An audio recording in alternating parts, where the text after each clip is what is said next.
Listo, comenzamos. Muchísimas gracias, muy buenas tardes. Para la Editorial Tecnológica de Costa Rica, del Instituto Tecnológico de Costa Rica, y para el Centro de Transferencia Tecnológica y Educación Continua, CETEC, de la sede de San Carlos. Es un verdadero placer para nosotros que nos acompañen en esta tarde. Una tarde que va a estar llena de ciencia, de historia, de anécdotas, de cosas interesantes que a lo mejor desconocíamos. Así que les damos la más cordial de las bienvenidas, recordándoles que CONARE ha indicado que el año 2020 es el año de las universidades públicas por la salud mental. Así vamos a dar inicio a esta tarde de charla, esta tarde de compartir conocimientos con una persona que es muy cercana a nosotros, es de la casa, así lo consideramos nosotros. Y en esta tarde, los agradecimientos para Daniel Pérez, que nos está ayudando desde el Centro de Transferencia Tecnológica, a todos los compañeros y compañeras de la Editorial Tecnológica que han colaborado para la elaboración de este webinar, y a todas las personas que en este momento están participando con nosotros de esta tarde. Esta tarde tenemos como invitado nuestro a don Luco Ilie Quiroz. Luco, buenas tardes, un gusto saludarlo. Buenas tardes a todos. Vamos a dar una semblanza de quién es Luco Ilie, licenciado en Biología de la Universidad de Costa Rica, doctor en Entomología de la Universidad de California, profesor emérito del Centro Agronómico Tropical de Investigación y Enseñanza, miembro de la Asociación de Fundadores del Instituto Nacional de Biodiversidad, miembro asociado del Centro Científico Tropical, miembro honorario del Colegio de Ingenieros Agrónomos de Costa Rica. Y para lo que esta tarde nos tiene acá, un estudioso de la campaña nacional contra los filibusteros. Ha publicado libros de Carl Hoffman, cirujano mayor del Ejército Expedicionario, en el 2007, y el libro de Turrialba en la mirada de los viajeros. Más adelante vamos a estar hablando también de algunas otras cosas que no aparecen en estos libros y algunas de ellas que don Luco nos tiene esta tarde como novedades. La charla que nos invita el día de hoy es el doctor Carl Hoffman, médico y naturalista que desafió la epidemia del cólera en 1856. Vamos con algunas recomendaciones. Esta reunión de hoy, esta charla de hoy está siendo grabada y posteriormente también está siendo transmitida por Facebook, el Facebook del CETEC y el Facebook de la Editorial Tecnológica. Así que sin más, como les decía, muchas gracias por acompañarnos y los dejamos en compañía de don Luco para que él nos ayude esta tarde a ampliar nuestros conocimientos. Luco, buenas tardes, bienvenido, y es toda suya la reunión. Muy amable, Marvin. Muchas gracias a la Editorial Tecnológica por esta iniciativa. Como algunos de los miembros que están en la audiencia recordarán, hace cosa de mes y medio tuvimos otra presentación que era sobre la historia de las ciencias naturales en Costa Rica. Pero me voy a focalizar en el doctor Carl Hoffman, por una razón, porque realmente fue yo diría, casi que el segundo o tercero naturalista más importante de los pioneros. Y además porque a él las circunstancias de la historia y del destino lo llevaron donde él no quería ir, que era a una guerra. Y sin embargo, ya verán en el transcurso de mi plática, lo supo hacer de muy buena manera.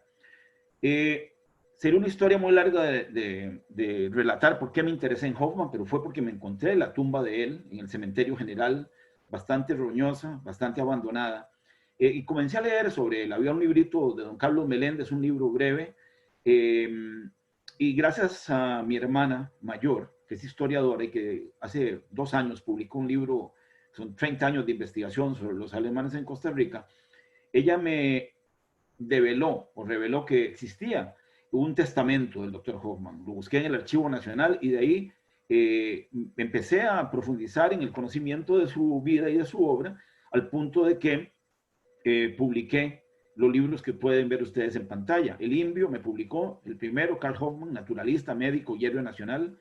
Vean que ahí enfatizo lo de naturalista, esa dimensión. Y en un segundo libro que me publicó el Colegio Universitario de Alajuela, que hoy es la Universidad Técnica Nacional, me publicó este otro más específico de Hoffmann en la campaña nacional, y por eso se llama Carl Hoffmann, cirujano mayor del ejército expedicionario.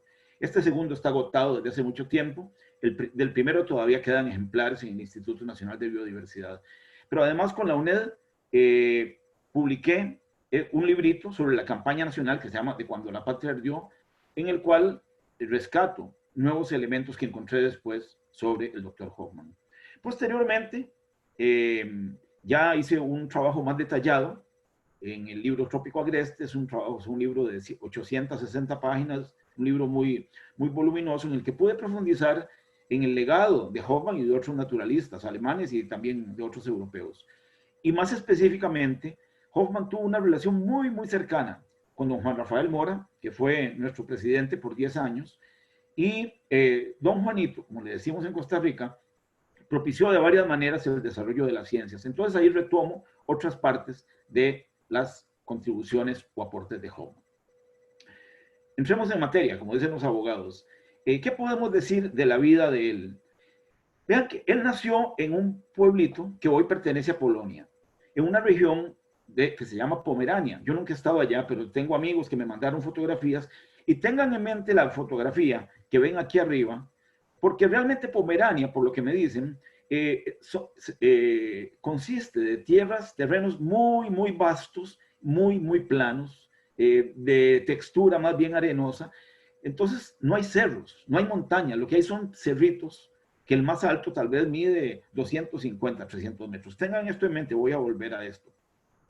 Él creció en un hogar de gente acomodada, como lo ven ustedes ahí, no voy a ir viendo los detalles, pero lo que quiero destacar más acá es que él se muda en determinado momento a Berlín, y en Berlín se gradúa a los 23 años como médico, pero ya tenía aficiones a la naturaleza, sobre todo había recolectado plantas en varios lugares de Alemania. Se casó allá y llegó a Costa Rica casado, más adelante hablaremos de eso.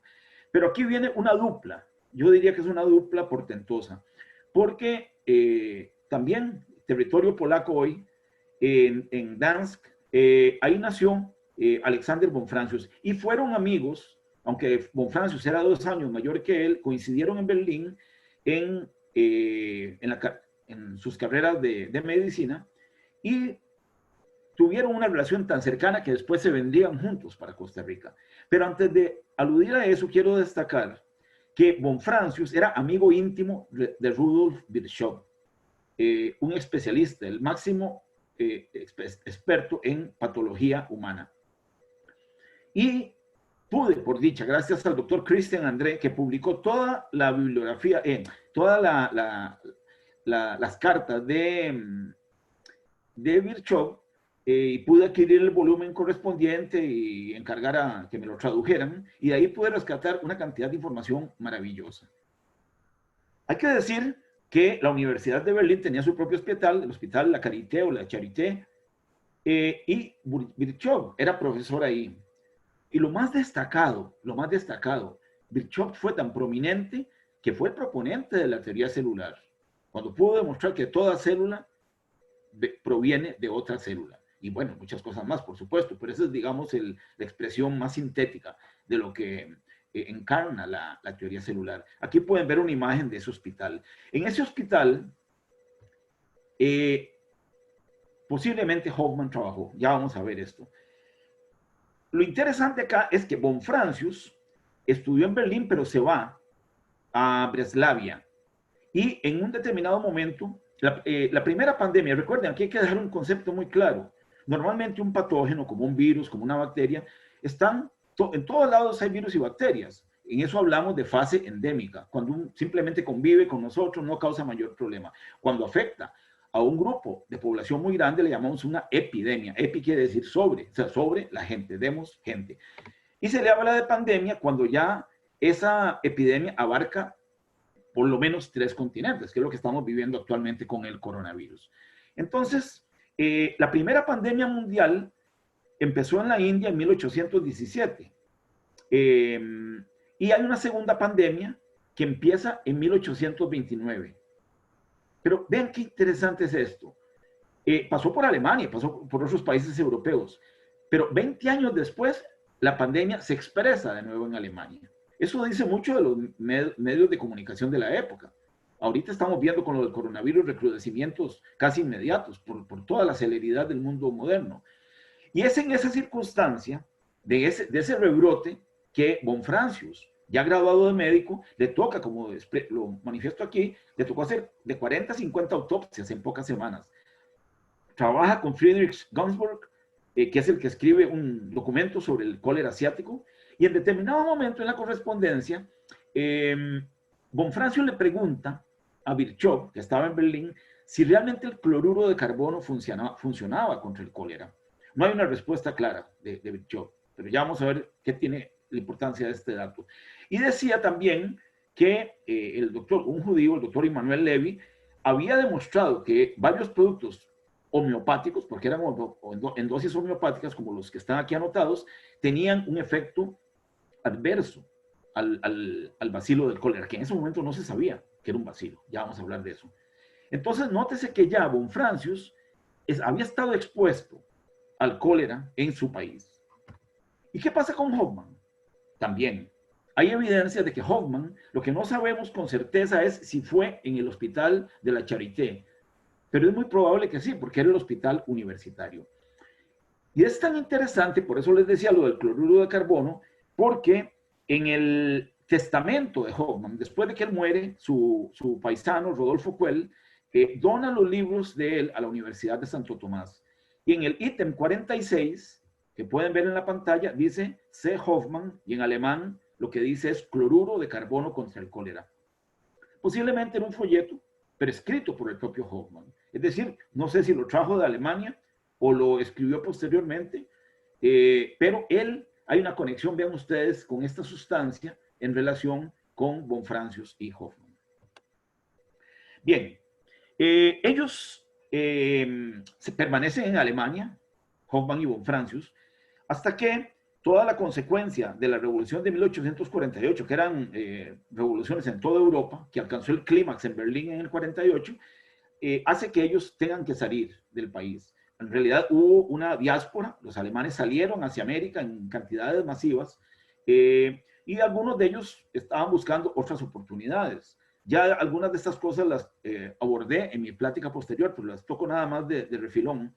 En determinado momento se crea en Berlín la Sociedad Berlinesa de Colonización para Centroamérica, justamente como una válvula de escape para traer colonos alemanes a América y que vivieran aceptablemente bien. Y aquí lo que sobraba era tierra. Y bueno, la idea era que hubiera capital de Europa a través de esta sociedad y de esa manera se pudieran desarrollar colonias alemanas. Se hace un intento en Guatemala que fracasa, otro en Nicaragua que fracasa. En Costa Rica se hace un primer intento en Miravalles, Guanacaste, en 1851, y luego una en Angostura de Turrialba en el 52, que fracasa a inicios del 54. Nuestro presidente, don Juan Rafael Mora, apoya esas iniciativas porque veía que era una posibilidad de desarrollar las zonas más marginadas o zonas realmente prácticamente boscosas. Y aquí hay una conexión muy llamativa, y es que el secretario de la sociedad berlinesa era un alemán, Fernando Streber, y él había sido compañero de Hoffman en las luchas callejeras incluso, allá en Berlín. Entonces, Streber le dice que por qué no se viene para Costa Rica, que aquí hay una comunidad alemana incipiente, es cierto, pero una comunidad ya de alguna importancia. Retrocedamos un poquito. A final del siglo XVIII, inicios del XIX, de 1799 a 1804, por 5 años, Alexander von Humboldt había recorrido América. Había recorrido Venezuela, Colombia, Ecuador, Perú, después pasó un poco por Cuba y estuvo residiendo en México.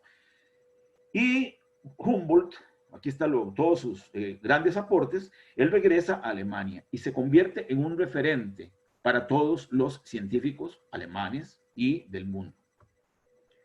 Pero como parte de eso, en determinado momento, como Streber había invitado a Hoffman a venirse para Costa Rica, y eso lo abordé la vez anterior también, Bonfrancius se había reunido una vez con Humboldt, viendo la posibilidad de venirse para América Central.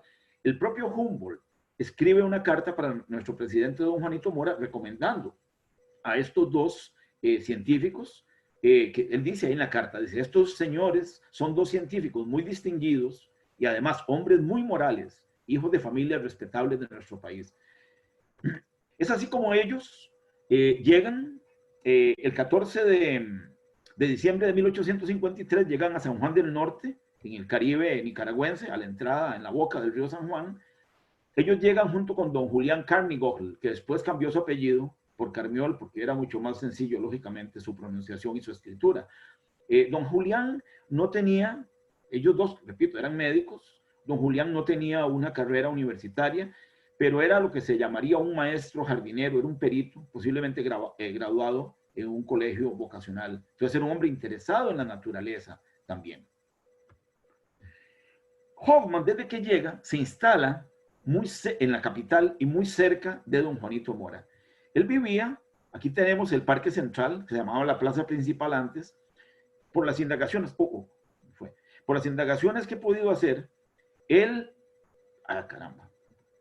vivía en la calle de la Pólvora.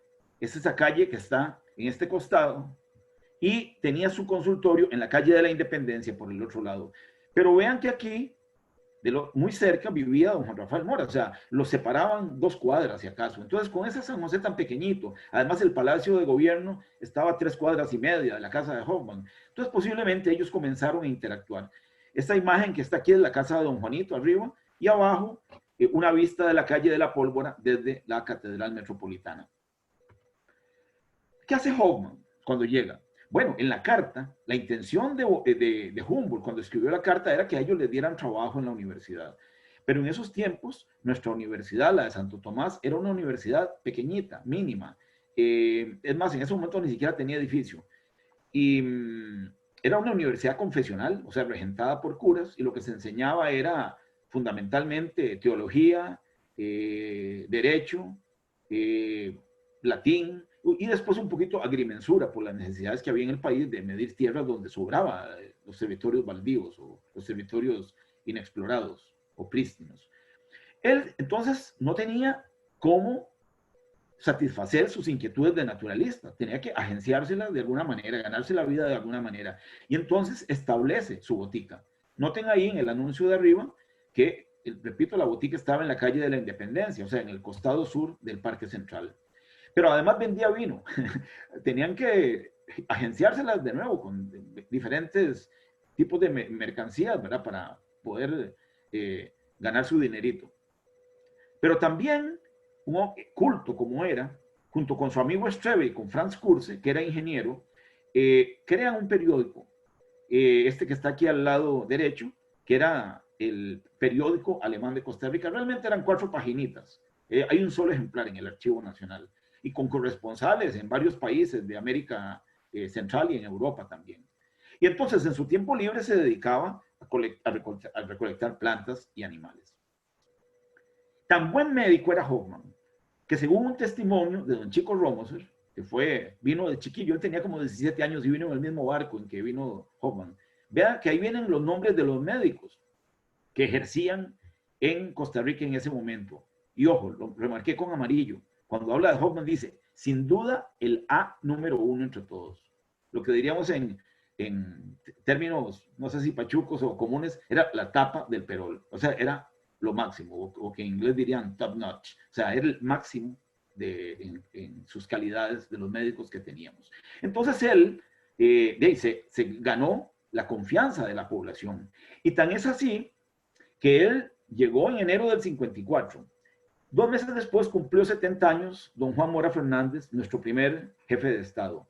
Estaba un poco enfermo, lamentablemente quien lo atendiera era un curandero, Benito Castro, según lo que pude recabar, y no es sino hasta octubre que le piden a Hoffman y al doctor Santiago Hogan, que era estadounidense, que por favor lo examinen. Y ellos dicen, ya no hay mucho que hacer. Y efectivamente, eso lo dicen en octubre, y don Juan Mora Fernández muere a los 70 años, por cierto, una edad extraordinaria, porque en aquellas épocas la expectativa de vida era posiblemente de 45, 48, 50 años. Entonces don Juan vivió mucho, pero sí, tuvieron la oportunidad Hoffman y Hogan de tratarlo. Ahí está la Hogan, la foto, la imagen de la parte de la de don Juan. A partir de entonces, ya establecido en la capital, lo que hace Hoffman es, en sus ratos libres, repito, comenzar a explorar nuestra naturaleza. En el año 55 aprovecha, visita el volcán Irazú, el Barba, y escribe unos relatos lindísimos, muy completos y además escritos con un lenguaje muy literario, muy ameno, muy agradable. Y ojo, al principio les dije que pusieran atención a la foto de Pomerania. Un hombre como Hoffmann, que venía de un lugar prácticamente plano, en menos de 2 años, establece la primera clasificación de nuestra vegetación según la altitud. Eso denota mucho estudio, eso denota mucha intuición, mucha observación. Y ya hoy, el mapita que estoy mostrando acá es el elaborado, como lo digo abajo, el mapa de zonas de vida del doctor Holdridge y del doctor Tosi, muy reconocidos en todo el mundo, pero realmente el primordio, el embrión de todo esto fue aquella primera clasificación de Hoffmann. Ese es uno de sus grandes aportes. Las plantas y animales que estoy mostrando en esta imagen son apenas una muestra de las que Hoffmann estudió. En mis libros está todo eso muy detallado. Él, como podrán notar, se interesó tanto en la zoología como en la botánica, como en la geografía y también en la vulcanología, porque realmente era gente naturalista que quiere decir que tenía intereses múltiples en relación con el entendimiento del mundo natural. Y lógicamente que él no tenía la capacidad para bautizar especies, no era tan especializado, pero supo establecer buenos contactos en Berlín sobre todo. No tengo ninguna imagen, no hay ninguna imagen de Klotz, del botánico, pero sí, por dicha, la de los zoólogos, famosísimos todos, famosísimos hasta hoy. Ustedes ven la literatura disponible, la bibliografía referida a la fauna de nuestra y de América, y esta gente aparece una y otra vez, ¿verdad? Entonces, a pesar de poquito tiempo que Hoffmann tenía, miren que logró recolectar en esa época que costaba tanto, que no había electricidad, entonces las muestras de plantas se deterioraban tremendamente, las mismas de animales, pero logró recolectar cerca de 3.300 especímenes. Hoy unas 40 de ellos llevan su nombre, y él tenía un proyecto de escribir un libro que se llamaría Flora y Fauna, con la colaboración de estos especialistas que cité y de otros más.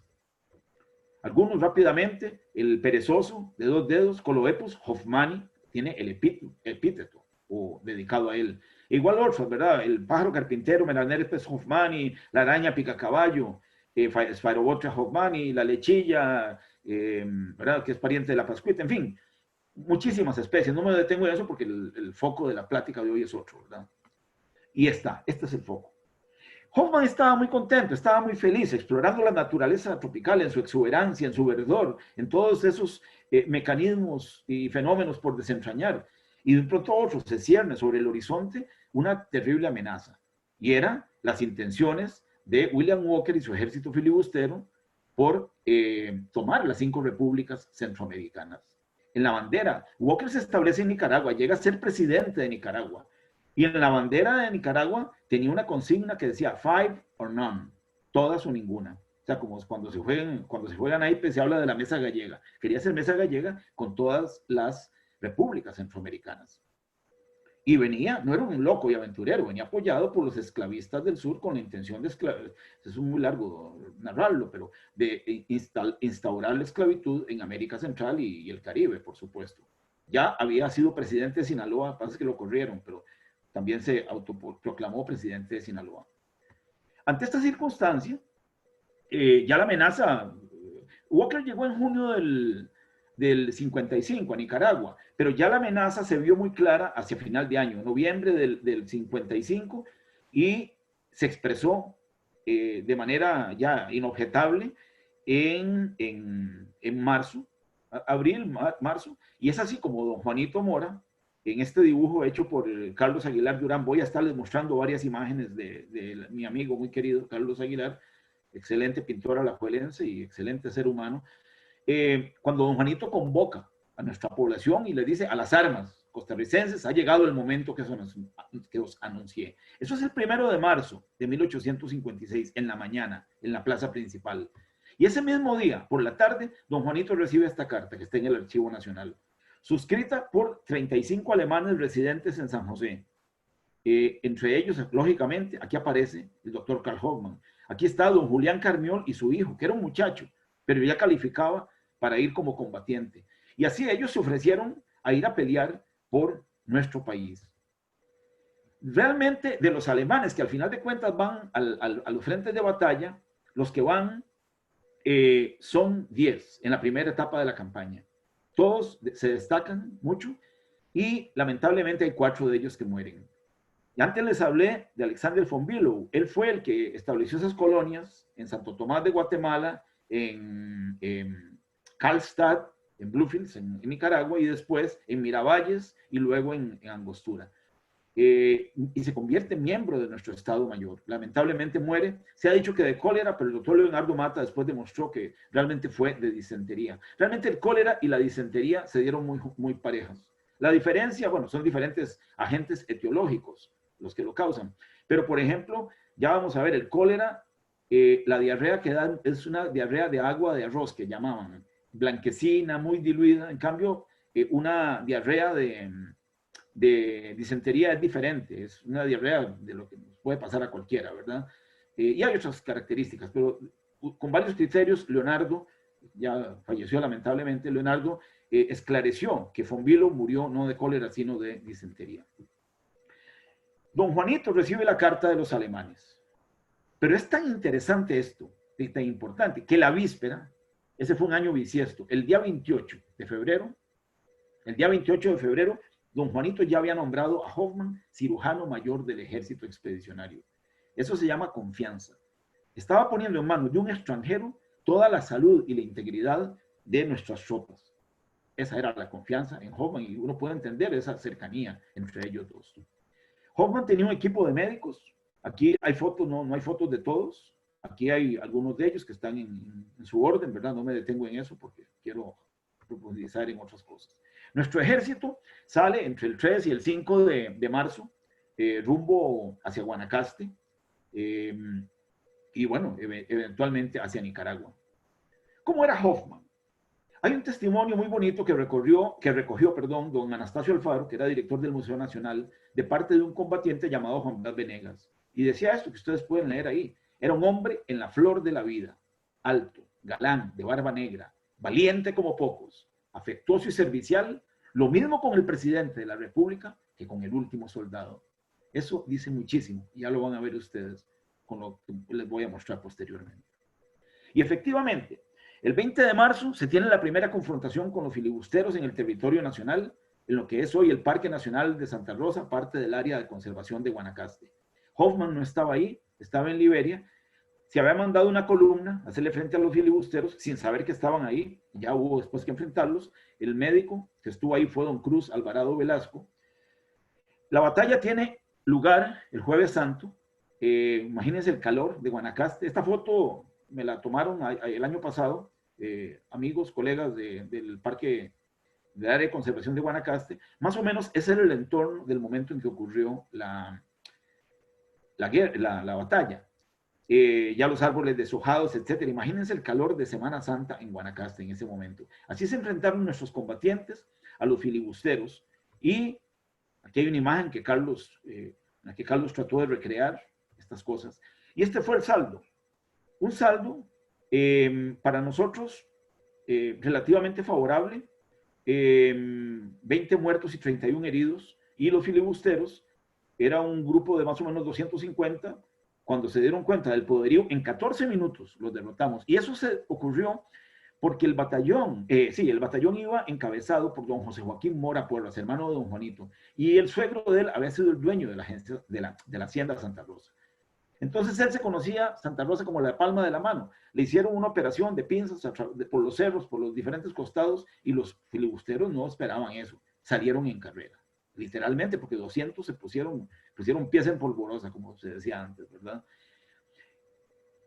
Informado don Juanito, ¿verdad? De la batalla, se puso muy contento. Don Juanito recibe la información a las 2:30 de la mañana. Yo tengo los partes de guerra, que están en el Archivo Nacional.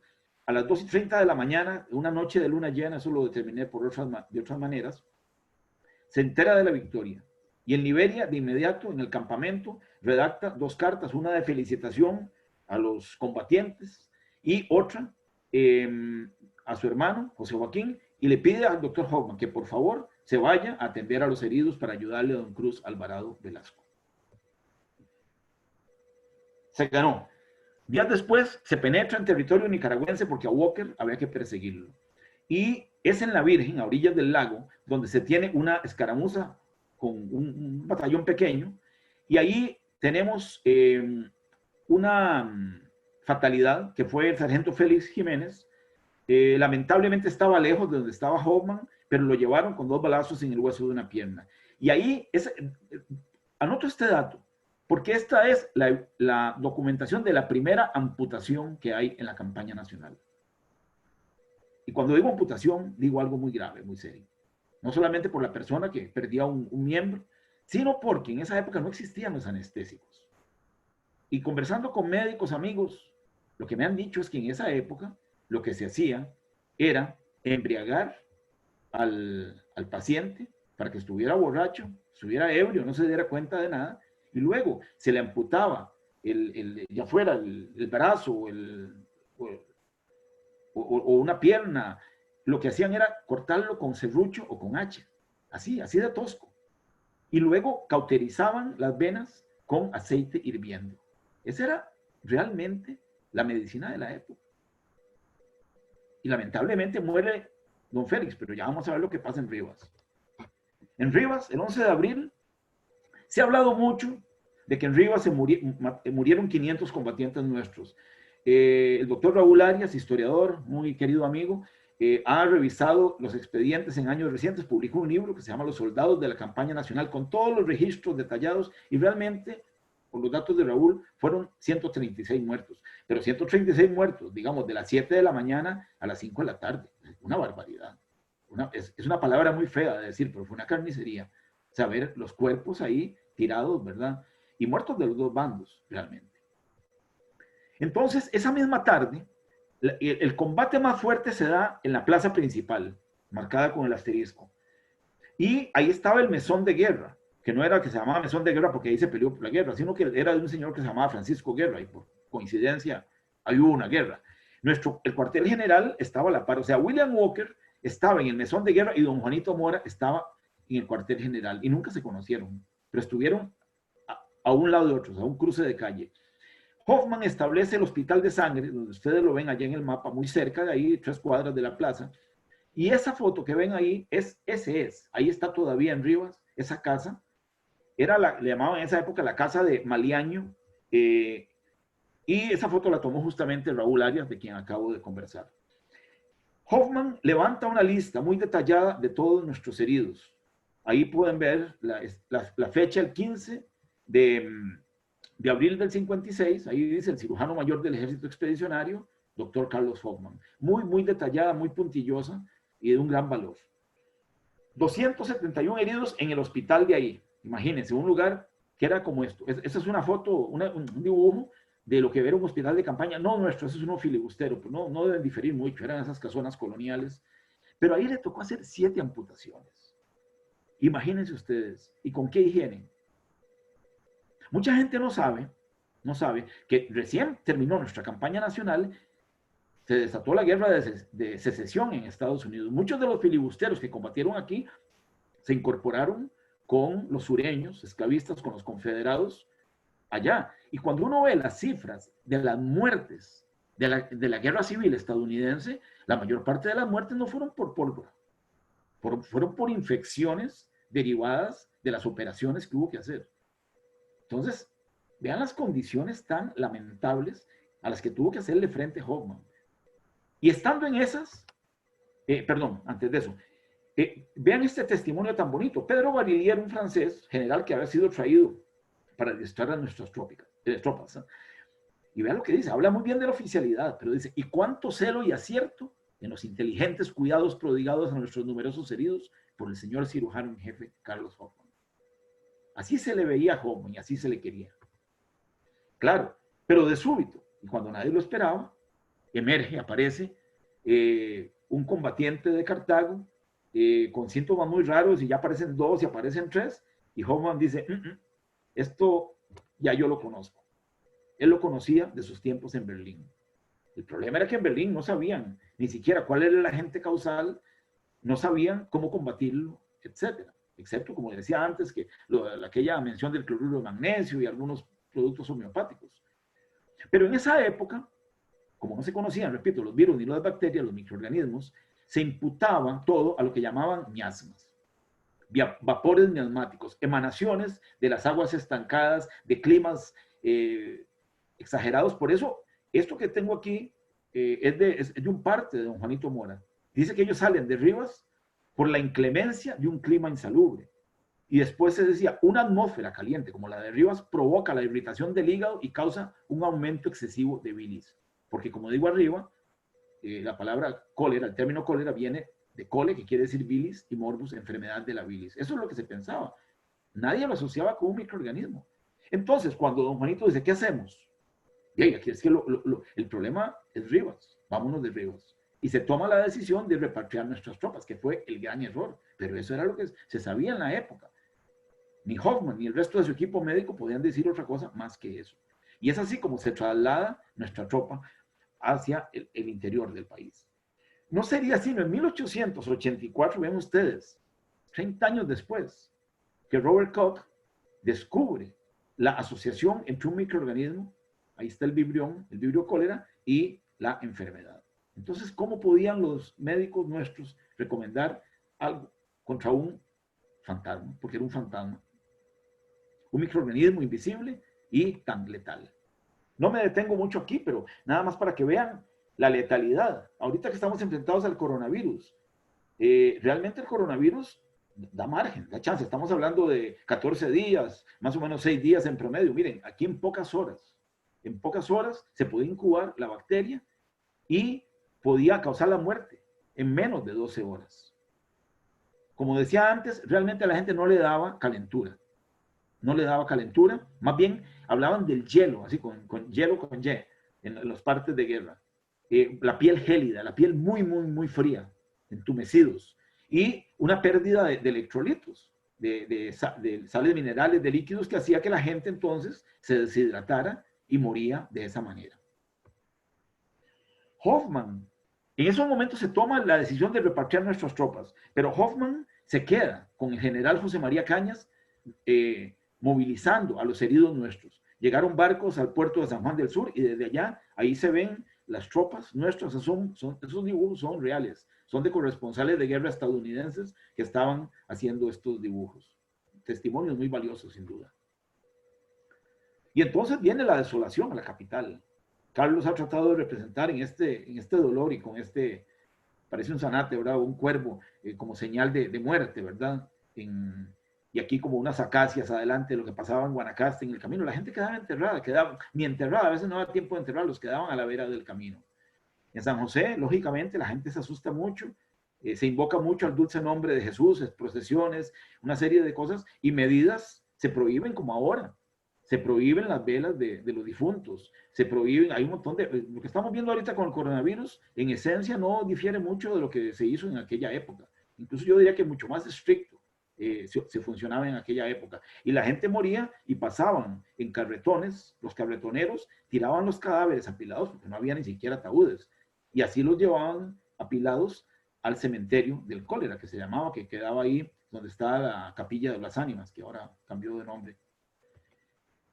Y tal fueron los estragos que se calcula que cada día en promedio morían 140 personas. Fue una devastación, al punto de que teníamos más o menos 100,000 habitantes, se calcula que murieron entre 8 y 10,000 personas. El 10% de nuestra población, con ellos, como el cólera, y al igual que el coronavirus, no distingue entre estatus social ni económico.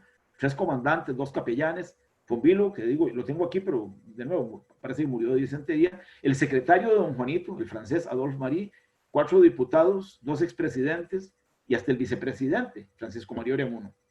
Se quedó don Juanito sin su vicepresidente. Así fue la debacle causada por el cólera. Y ante esa desesperación, ante ese desánimo, la gente desesperanzada. El 12 de mayo, cuando estaba la epidemia en lo peor, Hoffman publica en el boletín oficial, aquí tengo el facsímil del documento oficial, publica varios consejos sobre cómo hacerle frente al cólera. Lo hace desde el Hospital San Juan de Dios. Esta es una foto muy linda. Ese Hospital San Juan de Dios lo diseñó y lo construyó un alemán, Franz Kurse, el que dirigía el periódico junto con Streber y Hoffman. Y en esos días recién se había concluido, entonces se aprovechó que se disponía ya de algunas camas, hubo que habilitar con algunas camas nuevas improvisadas para atender a algunos de los enfermos y de los heridos. Miren ustedes, aquí lo dice Hoffman. El Hospital San Juan de Dios a los heridos y enfermos del ejército expedicionario. De orden suprema, tengo la honra de avisar a los interesados que el Hospital San Juan de Dios de esta capital está bien preparado para recibir a los heridos y enfermos del ejército, y ahí sigue. No me detengo en estos detalles. Pero lo más interesante es que él dice al final, por eso lo marco con amarillo, que si no podían ir al hospital, dice que podrían verse con el infrascrito en su casa, en la calle de la Pólvora, desde las 7 hasta las 8 de la mañana, cada vez que sea conveniente. O sea, abría las puertas de su casa para recibir a los enfermos del pólvora o del cólera. Y ahí era. Hay un testimonio en el Boletín de Costa Rica, lo pueden ver abajo, donde dice, siguen llegando y recibiendo los cuidados del señor Dr. Hoffman, que los atiende con un esmero y cariño de padre, porque para él no había distingos sociales. Como decía el otro testimonio, igual con el presidente que con el más humilde de nuestros soldados. Ya les decía que la calle de la Pólvora es la que está a partir de la catedral hacia abajo, hacia la iglesia de la Dolorosa, y a mano derecha, en estas casas de a mano derecha, en primer plano, yo creo que una de esas fue donde vivió Hoffman, pero no hay forma de corroborarlo. Entonces ahí fue donde él recibió a los enfermos y a los heridos. Aquí están algunos de los detalles del boletín, imposible de leer, pero en esencia lo que él dice es, lo primero, que no perdieran el ánimo, que mantuvieran conversaciones agradables, conversaciones gratis, dice, no desprenderse de los placeres de la sociabilidad, evitar toda clase de resfríos, comer carnes frescas, el caldo, verduras bien cocidas. Y lo más importante, al final dice, a la gente que está con la piel muy gélida, denle de media a media hora una cucharada de aguardiente alcanforado, 2 ochavos de alcanfor en una botella de aguardiente hasta que se desvanezca el hielo del cutis y produzca un sudor caliente. Porque había gente que se postraba y se pensaba incluso que estaba muerta, pero ya se reanimaba con la toma de esto. No era que se curaba porque la bacteria estaba adentro, ¿verdad? Ya en su organismo. Pero lo más importante de todo esto es esto. Consejos preventivos, es cierto, pero él desarrolla un medicamento que él le llama medicina anticolérica, mixtura cónica o esencia tónica. Mixtura tónica. Y la recomendación era que había que verter de 20 a 30 gotas de esencia tónica, o sea, que eran gotas amargas, básicamente, en coñac o vino fino. Sí decía que no usaran guarapos, por ejemplo. O sea, el guaro peinado para atrás, ese no, ese era muy malo. No, más bien decían que sí, los fermentos eran muy malos, pero los destilados sí eran recomendables. Y vean qué interesante. El cólera reapareció hace como, ¿qué? 30, 35 años que llegó de Perú. Y el doctor Leonardo Mata, a quien aludí antes, hizo estudios sobre el cólera y demostró que el bacilo del cólera en cajas de Petri, en el laboratorio, si uno lo expone a jugo de limón ácido o alcohol, se muere en menos de 1 minuto. Así de sensible es el vibrio cólera a los ácidos o al alcohol. Entonces, evidentemente, esto, y Leonardo sí me dijo muy claramente, tiene que haber funcionado, pero si se consumía antes, ya una vez que la bacteria penetre, llega al intestino, ahí ya no había nada que hacer. Pero si se tomaba preventivamente, sí podía contrarrestar al virus. Tengo tiempo de virus, ¿verdad? A la bacteria.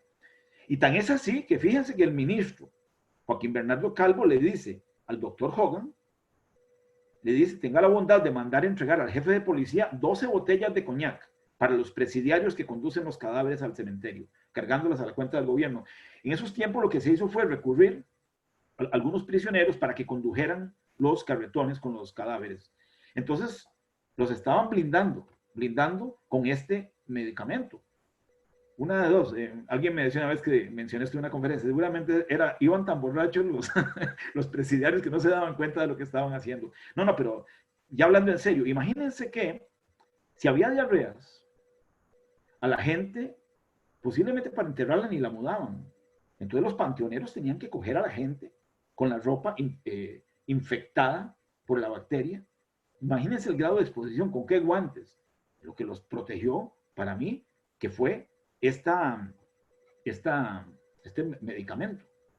Y tan popular fue que la gente lo comenzó a consumir y algunos abusaron. Miren ustedes, tuvo que salir un boletín que decía, muchos son los que se medicinan en sana salud y no pocos los que hacen el uso pernicioso de las gotas amargas y el coñac. Algún tipo que se iba en las noches con sus amigos a tomar y llegaba borracho una madrugada y la mujer lo regañaba y le decía, no, me estoy curando contra el cólera por anticipado. Entonces vean a dónde se llegó. Bueno, parte de nuestra cultura guarera, ¿verdad? Lamentable. Bien.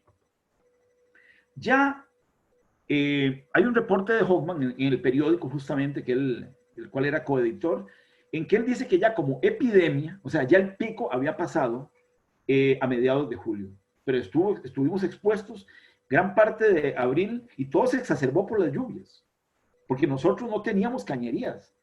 Las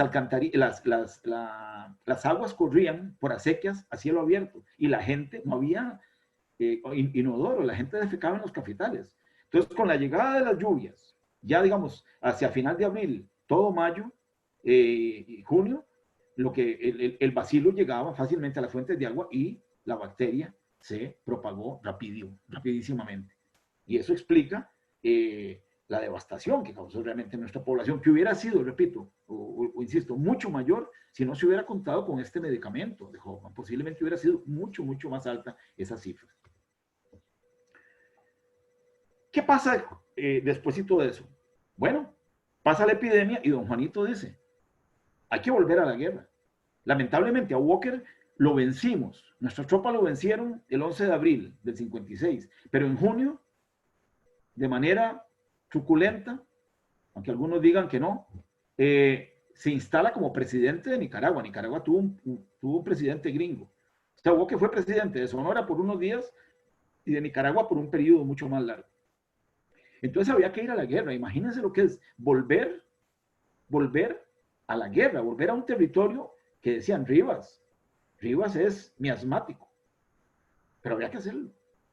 En este caso la guerra siempre se hizo por Rivas, pero también se actuó por el río San Juan, por el Sarapiquí, pero esa sería una historia muy larga de narrar. De hecho, esta imagen de Carlos refleja la batalla de la Trinidad, que es del 22 de diciembre del 56, que para mí es el principio del final de Walker, porque después ya tomado el puesto de la Trinidad, que era un bastión importante, aunque era territorio costarricense, ahí estaban los filibusteros, luego se toma San Juan del Norte, que era por donde habían llegado Hoffman, Bonfrancius y don Julián Carmiol, y luego se toma el otro bastión, que era el Castillo Viejo y el Fuerte San Carlos a la entrada del lago. Y nuestras tropas incautan los barcos de los filibusteros sin disparar un solo tiro, el ingenio del general Máximo Blanco, y de esa manera se captura el río. Pero en todos estos acontecimientos ya Hoffman no estaba. ¿Y por qué no estaba? Porque lamentablemente estaba enfermo. Es muy triste. Hoffman comenzó a perder habilidades. Véanlo en la firma. La primera firma es de la carta que ellos le mandaron a don Juanito comprometiéndose a pelear por Costa Rica. Esa firma, repito, es del 1 de marzo de 1856. La segunda, ahorita no recuerdo el detalle, mi libro está, vean que, mentira, la segunda es la de reporte de los heridos en Ríos. Esencialmente parecida a la firma. Pero miren ya las otras. Vean el deterioro de los trazos, de la caligrafía.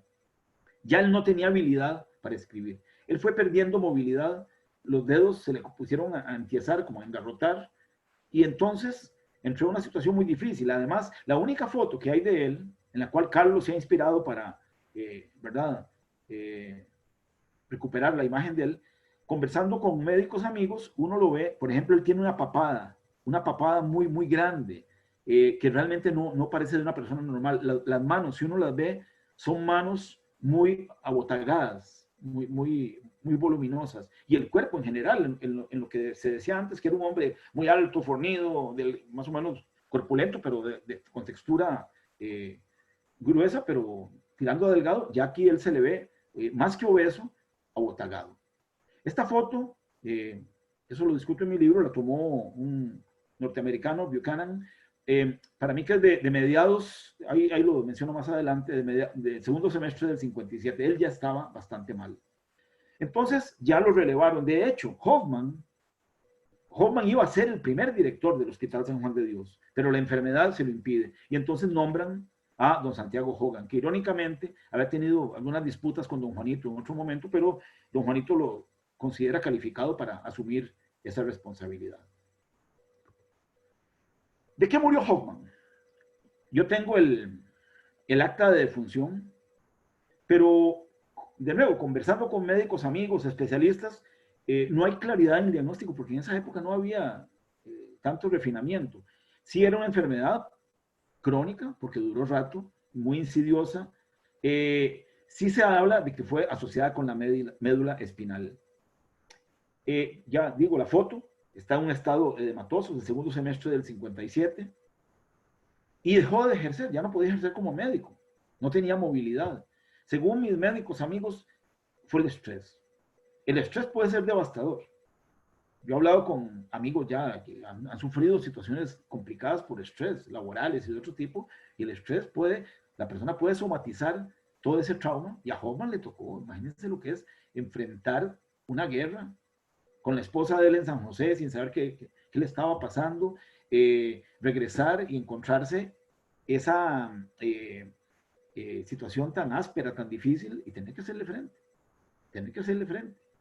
Y tuvo la creatividad para inventar o para crear este medicamento, pero aún así murió el 10% de la población. Entonces él, al dejar de ejercer, entró en un estado de pobreza. Fíjense que era un hombre tan generoso que de su propia bolsa pagó 2.700 pesos. Yo tengo ahí todo el detalle. Él presentó un detalle, el inventario, en qué gastó. Centavo por centavo, hasta unas palanganas que compró en Guanacaste. Hasta el último detalle, un hombre honesto, meticuloso, ¿verdad?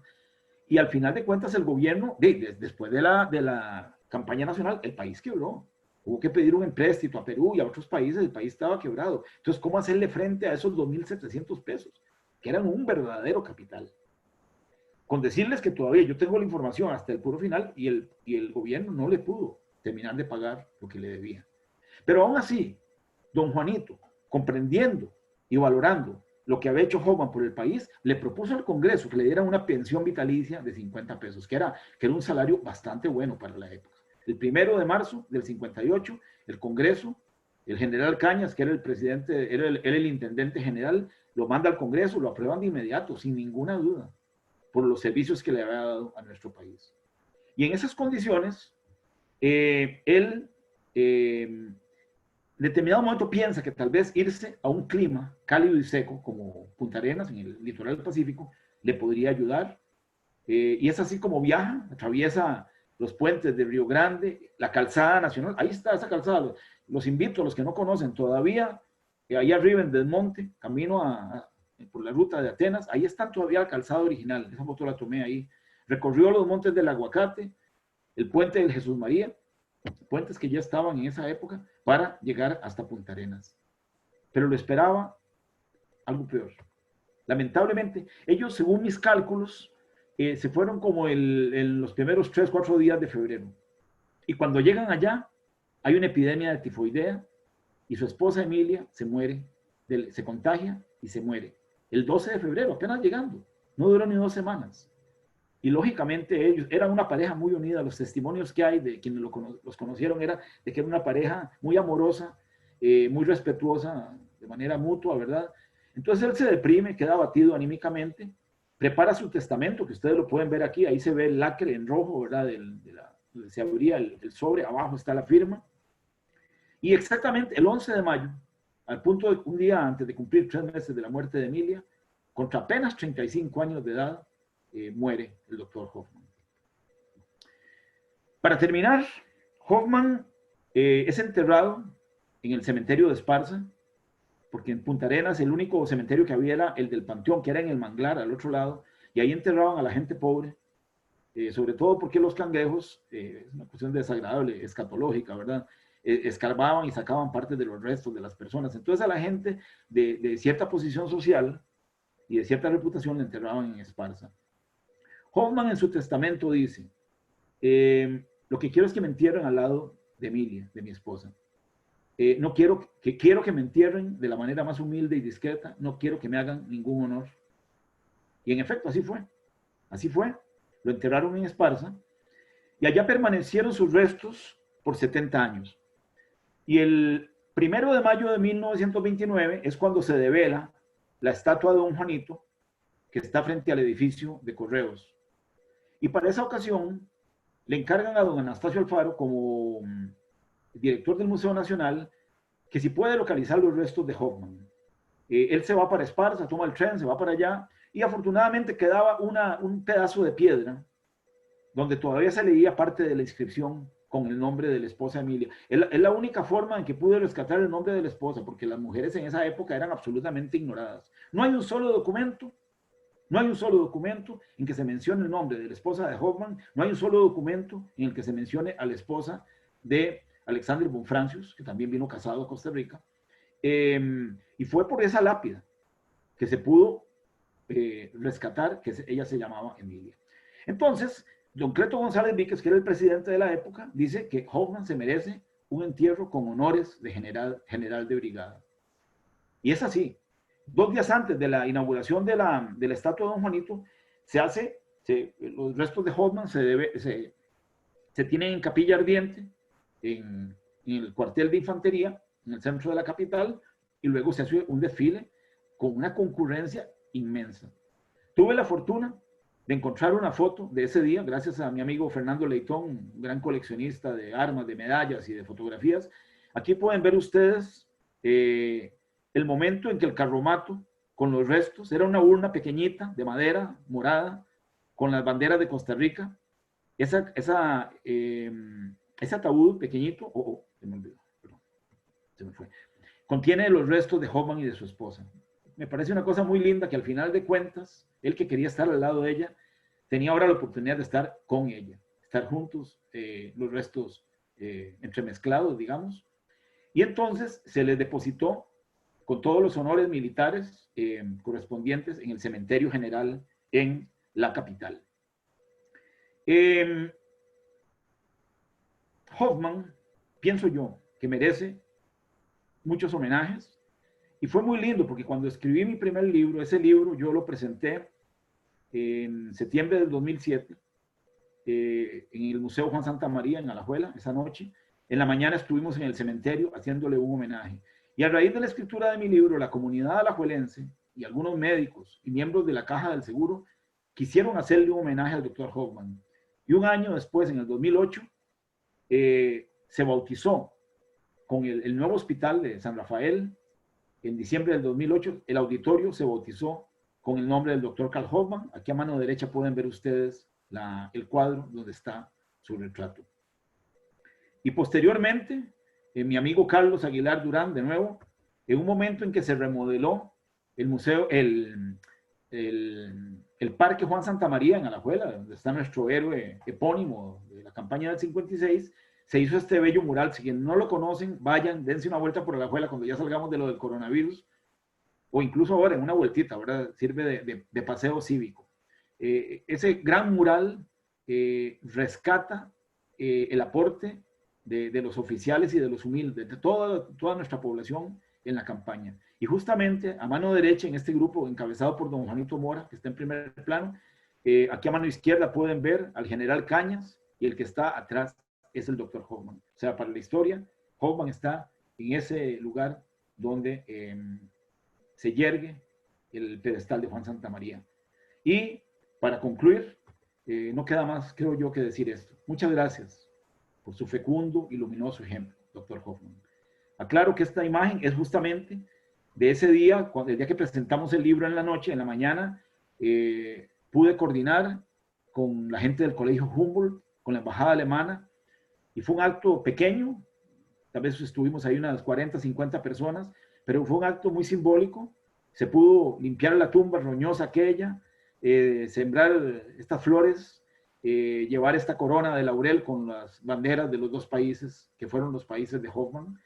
Se cantaron los himnos de Costa Rica y de Alemania, y nos acompañó el amigo Dionisio Cabal con Aurelia Trejos, y pudieron cantar parte de la cantata del 56 que ellos compusieron, ¿verdad?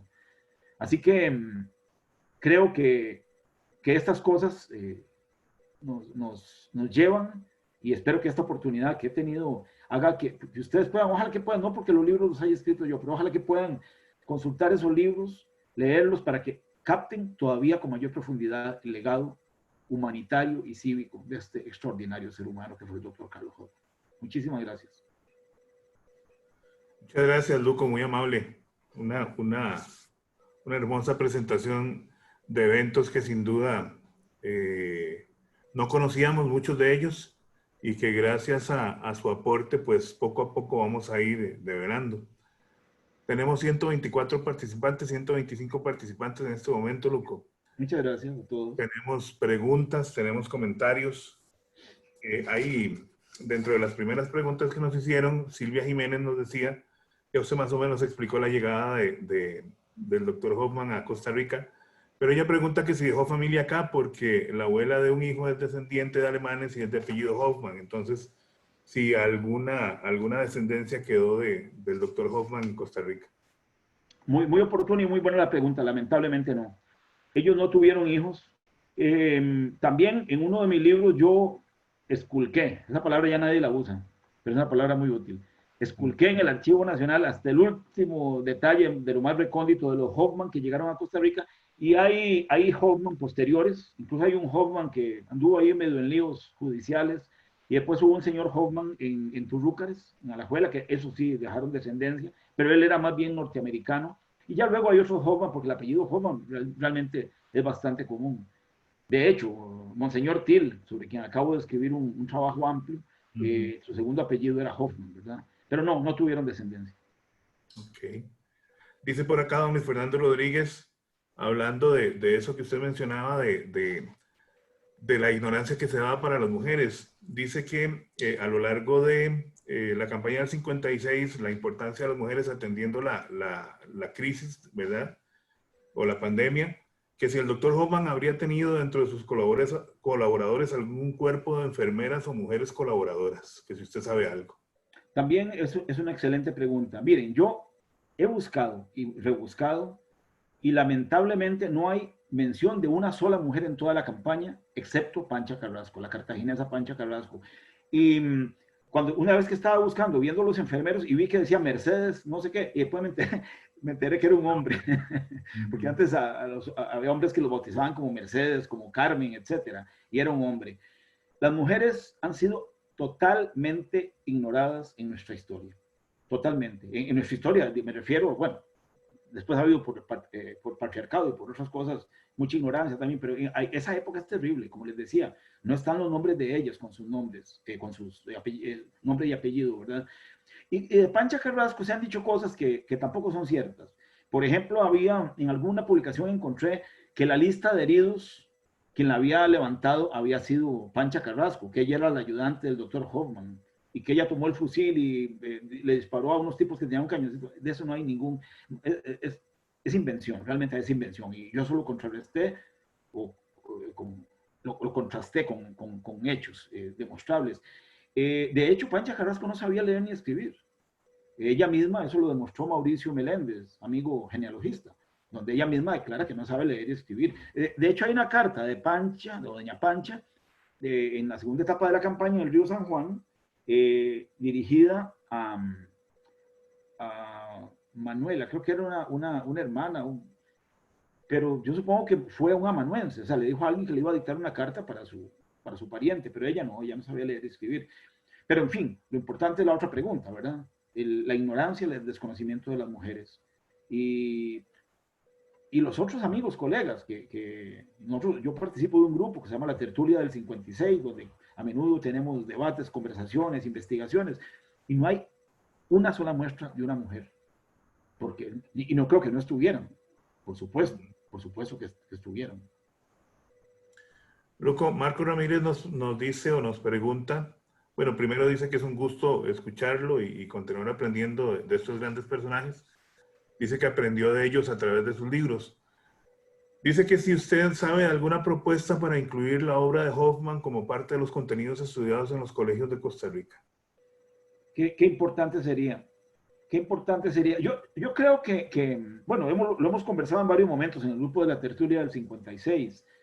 yo creo que muchos de los programas de estudios sociales, etcétera, de cívica, deben ser enriquecidos con nuevos datos, con nuevas visiones. Y yo creo Claro. que el doctor Hoffman se ganó por mérito propio un lugar en nuestra historia y lógicamente que debiera ser más estudiado, ¿verdad? Era lo Gracias que por el reporte. Era lo que conversábamos, Lucas, ¿se acuerda? Que hablábamos de la gente que ha quedado olvidada en la historia costarricense, ¿verdad? Entonces, que es ahí donde tenemos que rescatar este tipo de personas y de personajes por todo lo que hicieron por la historia de este país. Sin duda. Y Javier Alvarado, excelente escuchar a don Luco, pregunta que si la casa en donde se ubicó el Hospital de Sangre está protegida como patrimonio nacional. Entiendo que no. Yo supongo que para los nicaragüenses no significa mucho. Y yo no quiero entrar aquí a polemizar, pero la interpretación que en general en Nicaragua le han dado a la campaña nacional difiere en muchas cosas de lo que nosotros hemos registrado históricamente. Raúl Arias, Raúl es el que ha estado más en Rivas, incluso haciendo mediciones de las casas, reinterpretando la batalla, ha estado en el Castillo Viejo, ha estado en San Carlos, y me ha contado, digamos, de que hay un poco de menosprecio por lo que realmente se hizo. Y es muy interesante porque uno se encuentra, por ejemplo, hay un poema de Rubén Darío dedicado a Juan Santamaría, que es una belleza de poema. O sea, Darío con la estatura, ¿verdad?, literaria, intelectual y generosa. Además, vivió en Costa Rica, ¿verdad? Este, pero sí, yo creo que lo que Raúl me dijo fue que es una casa, que todavía una casa duradera, ¿verdad? Una muy buena construcción, pero no, para ellos no tiene ni una placa ni nada.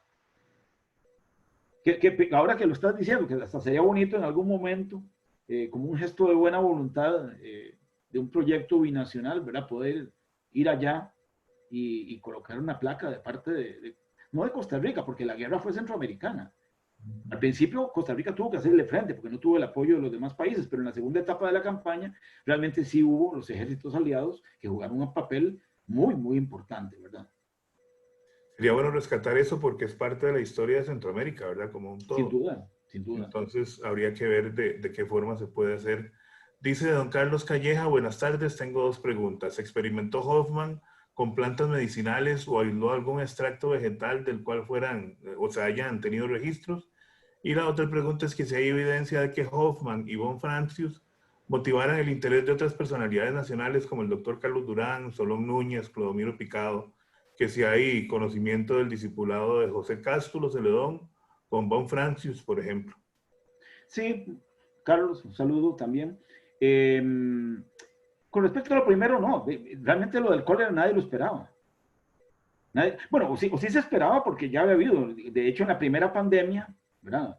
Y ya en 1837 en el gobierno de Manuel Aguilar Chacón se habían tomado medidas y el cólera por dicha que nunca ingresó a territorio nacional. Pero no, nuestras tropas no esperaban toparse con el cólera cuando ingresaron a territorio nicaragüense. Entonces, Hoffman, ¿no? ¿Qué tiempo iba a tener para hacer experimentación? Había que dar respuestas de inmediato, o sea, para el día siguiente, ¿verdad? Y con respecto a la segunda pregunta, Hoffman, como les dije, muere muy rápido. Hoffman no tiene tiempo de formar a nadie. Von Francius se queda en Costa Rica hasta 1868, que regresa. Él padecía de asma y otras enfermedades, y él en su botica sí tiene como discípulo a José Cástulo Celedón.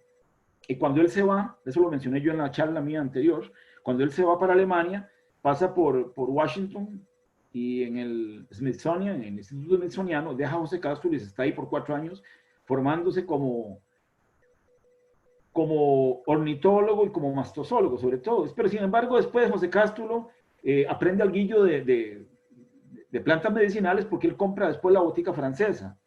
Y tengo en el libro algunos detallitos de cosas que él hizo, pero mínimas realmente. Entonces, no, ya don Carlos Durán y Clorito son de mucho más adelante, sí. Gracias en todo caso por la pregunta muy pertinente. Juan José Jiménez dice muchas gracias, excelente relato. Andrea Solano nos pregunta que si logró publicar algún libro de Hoffman, y aunado a eso nos dice Mauricio Gerardo Salazar que si le podría dar los nombres de los libros para poder apuntarlos, dice Mauricio, y con relación también a la pregunta de... como supongo que hay otra gente esperando preguntar, como ya yo al principio mostré los títulos de los libros, les recomiendo a ellos que vean de nuevo el principio de la charla y que los copien, es más fácil. Sí, señor. Dice Camila de la Cruz, ¿qué otros métodos usaron para detener la epidemia en Costa Rica, además del medicamento de Hoffman, para que lograran que no muriera más del 10%? Bueno, lo que señalé antes, por ejemplo, la prohibición de hacer velas a los difuntos. Realmente yo hace poquito escribí un artículo amplio en el diario Nuestro País hablando de cómo enfrentó o cuál era la propuesta del gobierno de Manuel Aguilar Chacón. Y ellos hablaban, digamos, de cuarentenas en los puertos y en las fronteras, lógicamente. En este caso era diferente, porque realmente nosotros fuimos los que fuimos a traernos la enfermedad, no fue que ingresó por un agente exógeno. Entonces, digamos, esas medidas no se aplicaron, pero sí lo otro, como les digo, que se prohibían las misas, se prohibían las velas y nada más, la gente la montaban en los cabletones y después la tiraban en las fosas comunes, ¿verdad? La gente la enterraban apilada, ¿verdad? Entonces, realmente no hay... yo supongo que todo eso contribuyó, lógicamente, lo que llamamos ahora distanciamiento físico, en el fondo era lo mismo de esa época, ¿verdad? Sí, señor. Dice Gerardo Fumero, gracias Luco, excelentes tus investigaciones, gran contribución a la historia patria. María Elena Macís nos dice que hay desiertos sobre el origen del cólera en el marco de la guerra de 1856, en que es que se ha dicho que lo pudo haber originado el hecho de que Walker tiró cuerpos de filibusteros heridos y muertos a los pozos de agua y que el calor de la zona se descomponían los cuerpos y contaminaron las aguas de los pozos. Se ha dicho eso, pero Walker era médico. Walker era médico, era periodista y era abogado. No los ejerció a plenitud todos, pero de todos sabía. Pero han dicho que Walker inventó la guerra biológica. Yo creo que eso es ponerle una etiqueta demasiado grande a Walker. Sí hay ciertas evidencias de que tirara cuerpos, ¿verdad? Pero yo creo que era no porque supiera porque no se sabía que había un microorganismo de por medio. Pues simplemente tiraron los cuerpos posiblemente para dañar las aguas, para que un cuerpo en descomposición no es agradable para nadie. Pero yo creo que ya interpretar al punto de decir que Walker fue un maestro de la guerra biológica, alguna gente le he oído decir eso, yo creo que es exagerado, me parece. Lo que sí está claro, y Leonardo Mata me lo hizo ver muy claramente con toda su sabiduría, es que en aquella época la gente no se lavaba las manos del todo. Defecaban y no se lavaban las manos. Entonces, la principal vía de contagio del cólera es recto oral, anal oral. Y entonces la gente compartía. Imagínense en un campamento, en tropa, o en las casas de Nicaragua. Realmente, por ejemplo, en el cuartel general y en las otras casas donde estaba nuestro ejército, estaban apuñados. Eran casas privadas, no eran instalaciones militares. Y lo que sí había era, en algunos solares había patios de agua, de pozos artesianos, ¿verdad? Donde sacaba el agua. Y también, si la gente estaba manoseando el agua, posiblemente eso fue el primer factor. Pero posiblemente lo de Walker contribuyó, pero yo creo que no se necesita esa explicación para entender lo que sucedió. Y además, ojo, hay que tener en cuenta, yo me puse a revisar todo eso y ya en Rivas, cuando estaban nuestras tropas, en esos días ya hubo lluvias. Son relatos incidentales de algunos combatientes, pero ya hubo lluvias. Entonces, de nuevo, si la gente defecaba en los cafetales, no, bueno, en los predios de las casas, y ya llovía, entonces, dice, en esa casa donde estaban ahí en la casa de Maliaño, o el hospital de sangre, posiblemente, o en alguna de las otras casas, alguien se contagió y se hizo el contagio rapidísimo entre ellos. Sí, señor. Gerardo, muchas gracias, Gerardo, por el saludo también. Dice Marilena Macís, felicito a los organizadores de esta charla, a los de la tertulia del 56 y por supuesto a don Luco, que siempre es un gusto escucharlo. Dice Carmelo Mesa, saludos, me preguntaba si el doctor Hoffman pudo haber dejado un escrito o investigaciones relacionadas con la hermenéutica intercultural. Se lee que el señor aplicó, además de sus estudios médicos, una etnografía. No. Hoffman, sí, vale la pena, le recomiendo a don Carmelo que revise los dos textos que escribió Hoffman. Por cierto, debo decir, porque en el primer libro que se escribió sobre Hoffman, de don Carlos Meléndez, se habla de que Hoffman escribió un relato en el Valle de Orosi, y don Carlos afirma y dice que es incuestionable que lo escribió Hoffman. Yo siempre tuve dudas de eso, y después, afortunadamente, gracias a la correspondencia que encontré de Bonfrancius con Rudolf Virchow, él habla de que fue él el que escribió el artículo, Bonfrancius. ¿Por qué hago esta aclaración? Por lo que plantea don Carmelo, porque realmente desde el punto de vista etnográfico, Hoffman en el relato del volcán Barba, habla de Barba, la población indígena. No sé si don Carmelo es costarricense, pero aquí en Costa Rica, yo vivo en Heredia, San Pablo de Heredia, aquí a 15 minutos está la hermana República de Barba, como le decimos en Heredia. Y en Barba era un poblado indígena. Entonces Hoffman hace ciertas menciones de la población indígena, pero sin mucho detalle. En cambio, en el relato de Bonfrancius, del Valle de Orosi, hay muchísimo de los indígenas de la zona. Vale la pena ese relato. Si don Carmelo me contacta, yo lo publiqué en la revista Comunicación del Tecnológico justamente, y ahí analizo en detalle esas cosas y aclaro realmente la paternidad de ese artículo. Sí, esa revista, valga el momento, está en el portal de revistas, en la página del Tecnológico, ¿verdad? Ahí está en el portal de revistas, nada más buscan la revista Comunicación, y ya sea por el título del artículo o el nombre suyo, Luco, pueden tener acceso al artículo y pueden descargarlo también. Perfecto, perfecto. Dice Hansel Cisneros: don Luco, me encantaría escucharlo relatando la anécdota del doctor Hoffman matando con un rifle a un cañonero filibustero, lo cual le dolió muchísimo a William Walker, dándole incluso a eso más importancia que a la mismísima quema del mesón. Yo diría que mejor lo busquen en el libro, porque es una cuestión. Lo que me preocupa es que hay mucha gente que quiere participar, y eso nos llevaría a una discusión más larga, porque hubo siempre un debate de si realmente arriba llegó un cañoncito o dos cañoncitos. Eso es un relato muy bonito, fascinante. Pero Hansel, disculpa porque que no lo haga ahora, pero ahí en los libros, o quien me lo mande a pedir, con mucho gusto hago el extracto y se lo mando. No, lo que podemos hacer, Luco, es hacer otra charla y ampliar un poco esta y metemos esa parte por ahí. Acuérdese que tenemos ahí programadas varias actividades. Bueno, sí, yo estoy en la mejor disposición. No, muchas gracias. Dice Ron Ochoa: un saludo. ¿Padecieron los filibusteros del cólera también después de esos encuentros? Pregunta Ronald Ochoa. Claro, claro. De hecho, ya habían muerto muchos antes de eso. Incluso algunos lugartenientes de Walker, gente de altos mandos militares, habían muerto de cólera también. Una cosa que es interesante, aprovechando la pregunta de Ronald, un gran saludo a Ronald, colega, ¿verdad? Trabaja con ácaros, vive allá en Estados Unidos, trabaja con el Departamento de Agricultura de los Estados Unidos, un gran científico, una gran persona. Es interesante que yo siempre me pregunté, ¿por qué en la segunda campaña no se menciona el cólera? Y se la pregunté a Leonardo.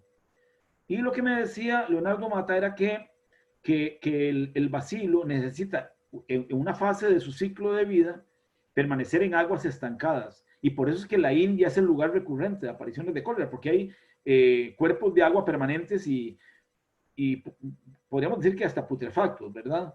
Pero realmente, incluso para la segunda etapa de la campaña, como ya el doctor Hoffman no estaba, el doctor Hogan, como director del Hospital San Juan de Dios, prepara un cajón con las medicinas del ejército, y ahí va esa instrucción que yo les anoté ahí, que decía colocar de 20 a 30 gotas de esencia tónica en coñac o en vino.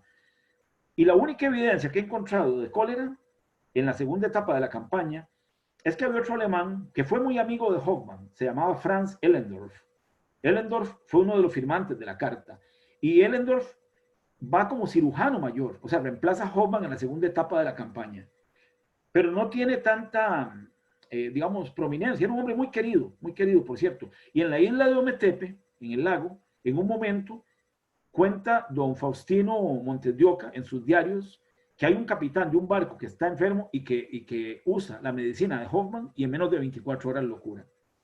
Pero no hay menciones, yo no he encontrado, es una cosa que amerita estudiarse, cómo fue que el cólera no golpeó a las fuerzas centroamericanas, a los aliados y a nuestras tropas en esa segunda etapa, posiblemente ya en ese intervalo bastante corto, porque fue de abril, mayo digamos, diciembre, enero. Walker se rinde de nuevo en Rivas el 1 de mayo del 57, ¿verdad? Pero hubo un tiempo de exposición en que uno hubiera esperado que hubiera más afectados por el cólera, ¿verdad? Esa es una beta de investigación muy interesante. Gracias por la pregunta, Ronald. Luco, una pregunta mía aunado a eso. Yo desconozco esta parte. ¿Con el cólera se genera inmunidad o el cólera, por ser que es una bacteria más bien, puede volver a dar aunque uno lo haya padecido? Como para que eso fuera una parte también de que no se hablara tanto en la segunda etapa. Ahí sí me coge fuera de base. Yo no, sí, no he estudiado eso. No sé si hay algunos de los microbiólogos especialistas que pudieran responder. Uno puede hipotetizar, pero no me atrevo a dar una respuesta. Ok, lo buscamos entonces. Dice Dwainer Quesada, saludos Luco, ¿sabe usted dentro de sus recopilaciones históricas si en Costa Rica hubo un impacto en donde murió el 10% de la población, si se sabe algo de Nicaragua? ¿Qué cantidad murió en Nicaragua? Si fue tan brutal como aquí en Costa Rica. No tengo idea. No, les digo, yo creo que el cólera sigue siendo un filón, una beta muy, muy rica de explorar en esas cosas. Son preguntas muy, muy importantes, muy pertinentes. Tal vez aquí sí lo tuvimos mucho más, fue más impactante por la condición de ejército, ¿verdad? Que estaban en campamentos, que estaban hacinados, que había mucho intercambio, y gente sin lavarse las manos, imagínense lo que eso representaba, ¿verdad? Y tal vez la gente de Nicaragua vivía más espaciadamente, no se dio tanto, en fin, pero son cosas por investigar, sí. Claro. Muy pertinentes esas preguntas. Luco, dice Vanessa Solera, gracias por la presentación del Dr. Hoffman. En cada conferencia nos enriquece más con mayor información. Luco, otra preguntita que tenemos acá es sobre lo que hablábamos ahora, que usted en la parte final de la exposición sobre los homenajes, sobre si aparte de este auditorio en el Hospital Nuevo de Alajuela, ¿hay alguna otra, hay algún otro lugar que se llame o que esté el nombre o puesto el nombre del doctor Hoffman? Si aparte de ese homenaje que se hizo, ¿verdad? Del traslado de los restos, se tiene programado algo, si hay, no sé, alguna otra cosa, porque él es un personaje desconocido para muchos de nosotros, ¿verdad? Pero muy relevante en la historia de Costa Rica. Entonces, como para resaltar esa imagen del doctor Hoffman. Muchas gracias por la pregunta, también muy oportuna, Marvin, porque yo lo que creo es que el principal legado que uno le puede dejar a una persona que ya no está es seguir sus enseñanzas. Independientemente de placas, de estatuas, mientras uno mantenga vivo el legado, creo que es la persona se sentiría muy, muy, muy a gusto, muy satisfecha de haber vivido, si se le recuerda de esa manera. Entonces, yo en eso me siento muy contento de haber descubierto la tumba del doctor Hoffman y que eso me llevara a donde me ha llevado. Que realmente me llevó a replantear muchas cosas de mi vida para cuando yo me jubilara, digamos, y me convertí en aficionado a la historia, algo que yo no tenía pensado, pero la tumba de Hoffman fue la causante de eso. Pero que muy oportuna tu pregunta, porque cuando, para la escritura de mis libros, yo me puse a investigar dónde era que había estado enterrado el doctor Hoffman en Esparza. Por fortuna, en la prensa se tomaron unas fotografías, se tomaron 2 o 3 fotografías del sitio exacto donde estuvo la tumba. Entonces con eso me fui al cementerio de Esparza, después con varios amigos de la tertulia del 56, y pudimos localizar el punto exacto donde estuvo la tumba. Entonces yo me dije, qué lindo sería algún día, porque Hoffman, los restos fueron llevados al cementerio general de San José, me parece excelente que la tumba esté aquí, pero el cementerio de Esparza es muy importante, es patrimonio nacional, y entonces qué importante sería que la gente sepa que ahí, por 70 años, estuvieron los restos de él y de su esposa Emilia. Y yo había estado dándole vueltas a este proyecto por una coincidencia. En la foto en que está la exhumación de los restos del doctor Hoffman, aparece don Guillermo Figueroa, que era tío de mi suegra. Mi suegra era esparzana. Y alguna vez le comenté yo que de ese proyecto mío. Y ellos, los Figueroa, una familia grande en Esparza, gente de don Clodomiro fue senador de la República, fue gobernador de Punta Arenas, etcétera, el papá de don Guillermo. Y entonces mi suegra, yo una vez le dije que si quedara alguna tumba de la familia disponible, si me la podía donar para un proyecto cívico, ¿verdad? Al morir mi suegra, murió hace como 3 años, me donaron una tumba. Entonces yo la quería hacer por canje con alguien que fuera dueño del lugar donde hoy está, donde estuvo el doctor Hoffman. Lamentablemente, hace poquito, hace 2 meses, investigué y han enterrado gente recientemente. Entonces ya no se puede hacer un homenaje en el propio sitio donde estuvo el doctor Hoffman. Pero sí queda un espacio muy cerca, como a 1 metro de ahí. Entonces ya presenté una propuesta a la municipalidad de Esparza y esperamos, la idea es poner un hito, un monolito, una placa, diciendo que ahí estuvieron enterrados el doctor Hoffman y su esposa Emilia. Nuestro proyecto es el 11 de abril del próximo año, si el virus nos lo permite, ojalá, hacer una ceremonia con las escuelas, con los colegios. Sería una actividad colaborativa, digamos, de nuestro grupo, la Tertulia del 56, la Municipalidad de Esparza, la Universidad Técnica Nacional. Ya he conversado con don Fernando Villalobos, que es el decano de la facultad allá en Punta Arenas, de la Universidad en Punta Arenas, y la gente de la Casa de la Cultura de Esparza. Entonces esperamos, ya incluso tenemos la cotización del monumento y esperamos que todo salga muy bien, porque es una manera adicional de rendirle tributo al doctor Hoffman. Gracias, fue muy oportuna tu pregunta, Marvin. No, con mucho gusto, Luco. Otra pregunta, Luco. A lo largo del río San Carlos, del río San Juan, ¿verdad? Hay un montón de historias entrelazadas que se pierden, ¿verdad? Lo estuvimos conversando la otra vez. Ese tipo de historias entrelazadas, ¿hay alguna posibilidad de poder estudiarlas, de que haya usted no tiene algún proyecto de algún otro libro que vaya en esta parte? Nosotros estamos trabajando con un libro suyo que ya está próximo a salir, pero alguna otra, no sé, algún otro proyecto que tiene usted por ahí que ande por ese lado. Realmente no, yo he estado bastante en Sarapiquí, siempre invitado por la municipalidad, el alcalde Pedro Rojas, una persona muy entusiasta, León Santana, amigo que trabaja allá, que ha sido regidor. Todos los años vamos a conmemorar justamente la batalla de la Trinidad del 22 de diciembre y también la del 10 de abril del 56, que fue en Sardinal. Y efectivamente, en esos dos lugares hay unos hitos que se llaman la Ruta de los Héroes. Esa fue una iniciativa extraordinaria, muy linda, de don Raúl Aguilar Piedra, cuando fue director del Museo Histórico Juan Santamaría. De modo, y hace poco, bueno, en los últimos años, ¿verdad?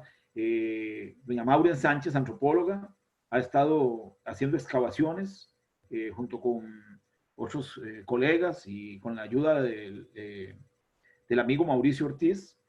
Se han encontrado varios objetos, ¿verdad? Que fueron parte de la guerra, otros no. Entonces, ese es un sitio importantísimo, ¿verdad? La punta de la Trinidad.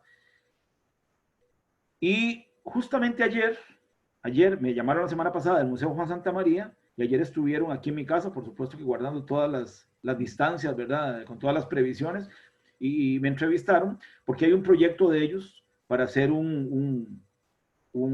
un proyecto de rescate de la memoria histórica asociada con el río Sarapiquí, que es importantísimo en nuestra historia, importantísimo. Ahí, nada más para remarcarlo, porque hay gente, cuando a don Juan Rafael Mora se le quería nombrar, hace cosa de 6, 8, 10 años, libertador y héroe nacional, hubo un diputado cartaginés que dijo que don Juanito Mora no era libertador de Costa Rica. Y así lo sostuvo y varios otros diputados lo apoyaron en ese argumento, porque diciendo que un libertador es alguien que expulsa de su casa, de su territorio, al invasor. Y evidentemente este señor no ha leído mucho de historia, porque Santa Rosa está en territorio nacional y de ahí lo sacamos el 20 de marzo de 1856.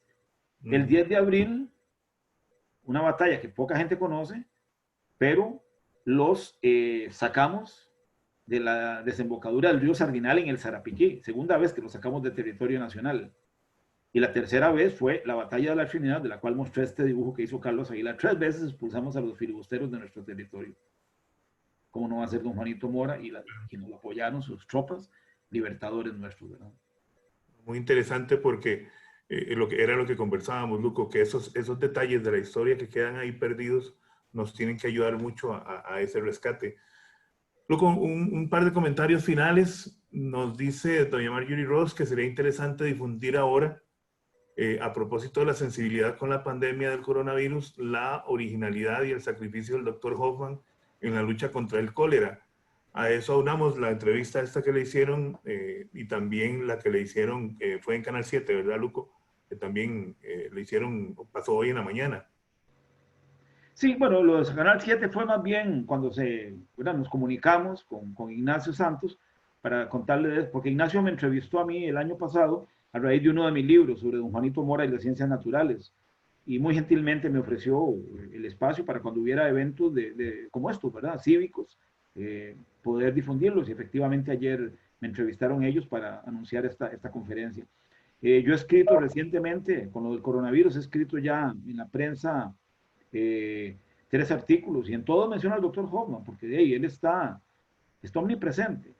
Está omnipresente. El trabajo que hace hoy las autoridades de salud es admirable. Es muy, muy encomiable. Pero lo que yo digo siempre, en estos días, ¿saben contra quién están luchando? Existe la OMS. Hay información que se pasa de país a país. Entonces, imagínense para Hoffman en aquella época, con la incomunicación, con el desarrollo de la medicina, enfrentársele a un enemigo de la magnitud del cólera. Es que uno, por más que trate de dimensionarlo y redimensionarlo, difícilmente lo capta. Y lo hizo, y ahí dejó su vida, porque al final de cuentas, el estrés de eso. Yo me he preguntado más bien, ¿qué hubiera sido si Hoffman hubiera vivido 20, 30 años más y murió a 35? Que hubiera llegado a 65, a 70. El legado que hubiera dado a las ciencias biológicas y a nuestra medicina. Pero bueno, así es el destino, ¿verdad? Sí, señor. Muchas gracias, Marjorie. Un gran saludo, por cierto.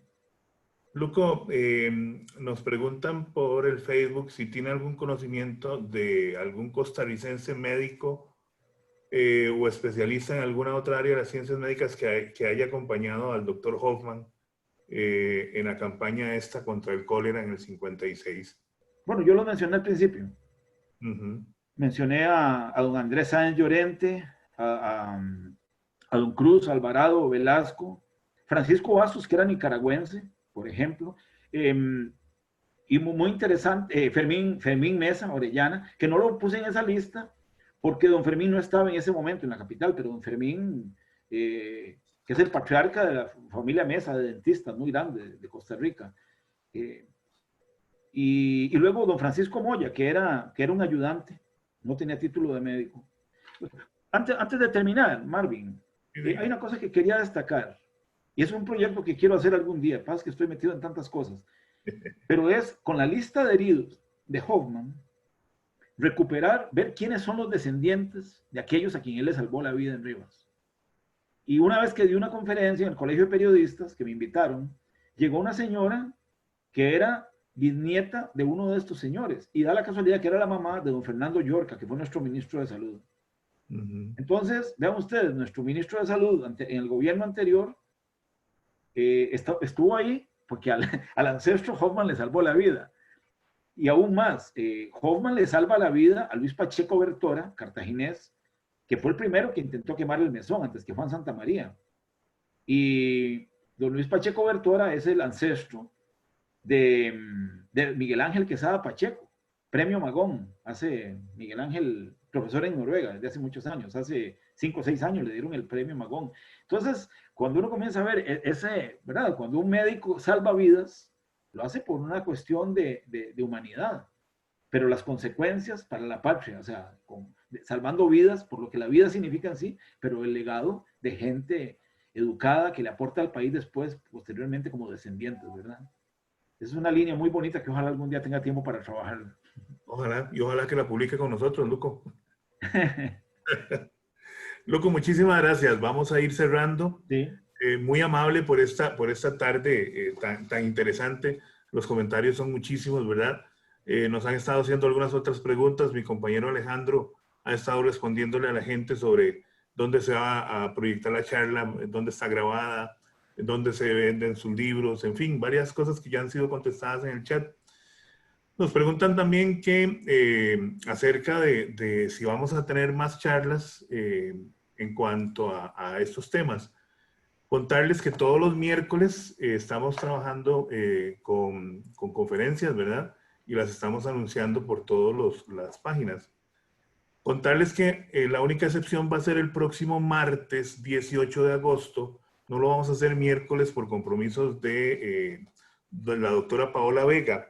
Lo vamos a hacer martes. Están cordialmente invitados.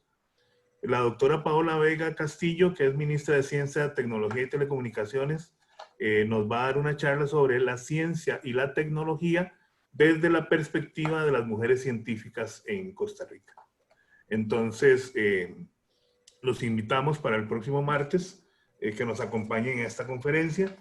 Luco, de nuevo, muchísimas gracias. Un placer haberlo tenido con nosotros. Sí, Marvin, para la gente que tiene preguntas, que si es posible, como yo no me manejo en estas tecnologías, darles mi correo electrónico y yo con mucho gusto, la información que pueda aportar, feliz de la vida, porque yo siento que todo esto es un deber cívico para uno, ¿verdad? Y como tal, uno tiene que responder cuando se necesita.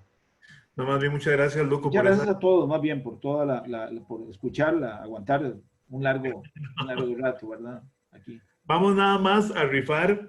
Tenemos este libro que se llama Manual del Pie Diabético, hablando un poquito de la parte de medicina. Este libro es de nuestra editorial. Vamos a regalar 4 ejemplares de estos y vamos a regalar 2 ejemplares en formato electrónico del libro de Trópico Agreste de Don Luco.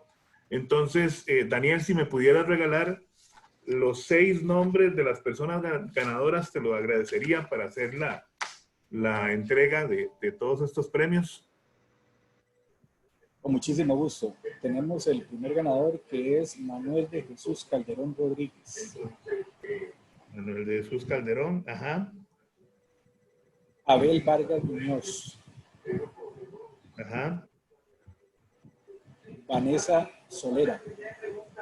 Vanessa Solera, ajá. Mayra Cartín. Mayra Cartín. Camila de la Cruz. Camila de la Cruz. Y Guillermo Murillo. Y Guillermo Murillo. Con estas ganadores nos vamos a estar comunicando para hacer entrega de los obsequios. Le comento nada más, Luco, para terminar, que un señor Carmelo Mesa nos dice que él es de Colombia. Ya. Que le dé mi correo, yo con mucho gusto le envío la información. Claro, claro. De nuevo, muchísimas gracias, Luco. Muchísimas gracias, Daniel, por todo el apoyo técnico. Gracias a las 126 personas que estuvieron conectadas con nosotros. Muchísimas gracias por su participación. Esto es un esfuerzo de la Editorial Tecnológica de Costa Rica, el Instituto Tecnológico de Costa Rica. Luco, que fue miembro de nuestro consejo editorial y es uno de nuestros autores más reconocidos. Y también gracias al Centro de Transferencia Tecnológica y de Educación Continua, también del Tecnológico. Así que muy buenas tardes. Luco, de nuevo un placer tenerlo con nosotros. Y ahí estamos en contacto. Que tengan una linda tarde y los esperamos el próximo martes a las 4 p.m. Buenas tardes, muy amables. Gracias. Saludos a todos, que pasen muy buena tarde, muy buena noche. Gracias, Luco. Gracias, Daniel. Muy amable. Todo gusto.